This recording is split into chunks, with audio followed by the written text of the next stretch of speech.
Hey everybody, it's Dr. T. Let's talk about grief and grieving. I really wanted to do this topic because I feel like I've been having this conversation a lot with my patients, even in my personal life. Some of it is due to coronavirus and the enormous amount of loss that we've experienced as a country. But in general, grief is just something that people don't really talk about. And the main reason I want to talk about it is so you know how to support people better when they are grieving.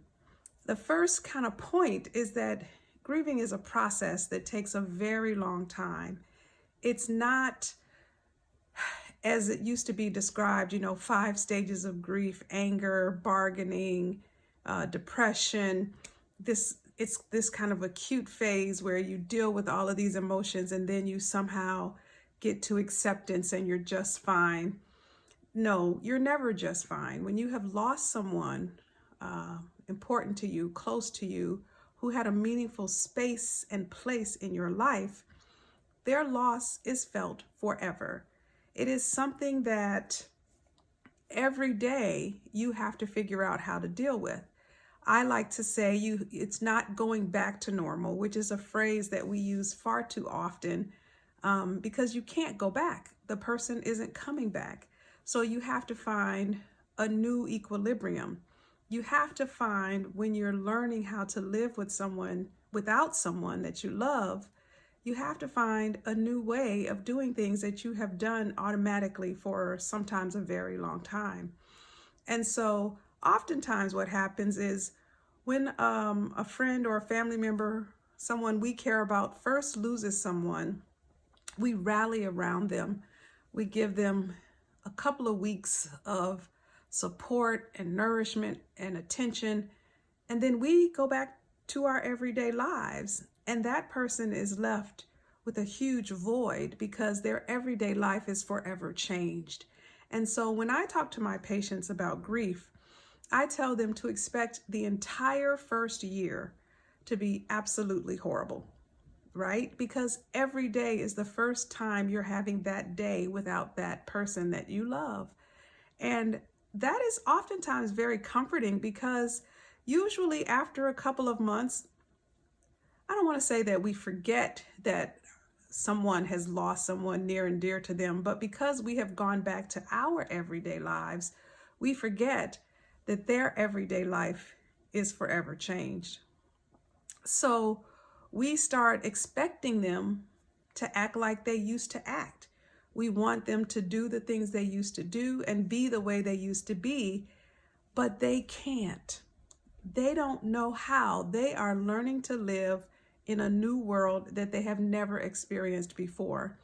And that will go on forever. But certainly that first year, I often tell people, you think, 6 months later that you should be okay, but then it's the first day of baseball season and you and your dad used to go to opening day and it hits you like a ton of bricks.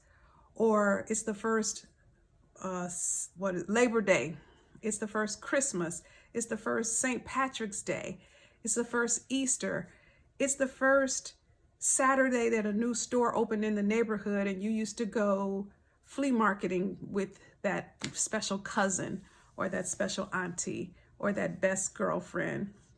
You used to go play basketball when the springtime hit with your buddy that you've known forever. So that entire first year is incredibly difficult because you're learning how to do everything for the first time. And it's a shock over and over and over again that this person isn't here with me.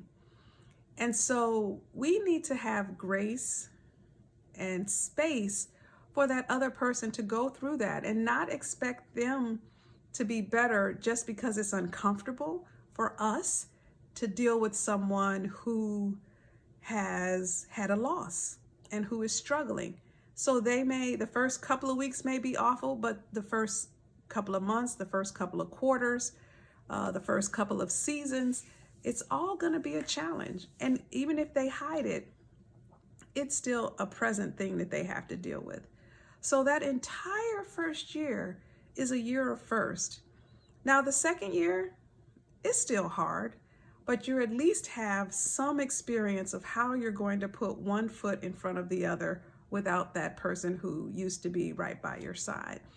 And each year you find a new way to manage and to go on and to find a new equilibrium. You will heal. You will learn to live and love and laugh. You won't feel guilty because you're alive and enjoying things. You will find a way to live and to move on for yourself, but also because the person that you love would want that for you. But I think we have to really be more open and willing to support people for a much, much more extended period of time. It's hard, and it's a challenge, and it's hard to talk about. So don't be afraid to check on your friends or your family members who are struggling with loss, even months after it's happened, because it's the little things. You know, they used to go to the grocery store and buy an Easter ham with their mom every year, and their mom may have passed away last July, but this is the first Easter. And so it may feel weird to talk to someone about grief and loss when it's been months away, but they will appreciate having a listening ear. So can you be that one who remembers that it's not just a couple of weeks, it's not just a couple of months, but it's a really long process that that person needs your support with. And if you're in need of support, don't be embarrassed to let people know that you still have bad days and you still have difficult days and you still need their support. That's okay too. Let's all embrace each other. Let's all support each other, because if it's not your turn today, it will be your turn soon. And so the better we are with helping others, the better others will be with helping us. Like and share this video. Go to YouTube and subscribe.